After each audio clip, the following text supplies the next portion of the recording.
Okey, sekarang Alia ada dekat Taman Kantan. Hari ni customer dia ambil batu quartz stone iaitu kod VP2811. Okey, customer ni dia buat kitchen top untuk wet dan dry dan juga island top. Kita tengok installation hari ini.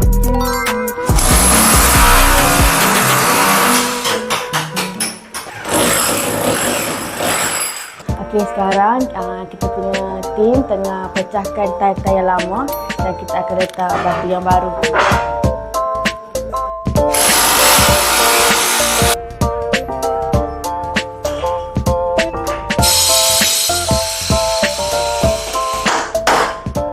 Okey, kami ada buat servis juga untuk buka tile yang lama dan pasang yang baru. So kalau contoh korang ada tile yang nak tukar tu, kata korang boleh bukakan korang.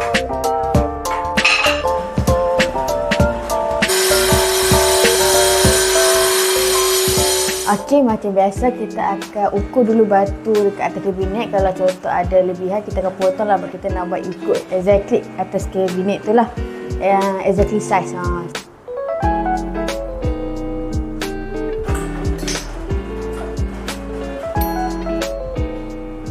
Okey, sekarang kita punya tim tengah ukur batu dekat panggil wet kitchen top. So after dah potong semua dah dapat ukuran yang tepat, baru kita akan ke island top dan kemudian ke dry kitchen top.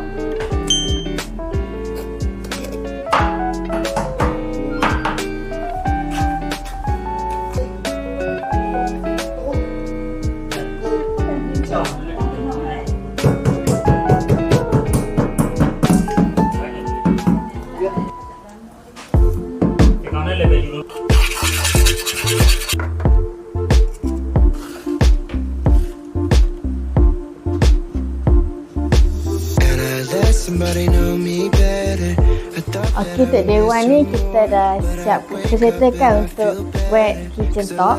So untuk day 2 kita akan fokus on island top dengan dry kitchen top. Okey, stay tune. She said it's now or never, so I let somebody go. I let somebody go.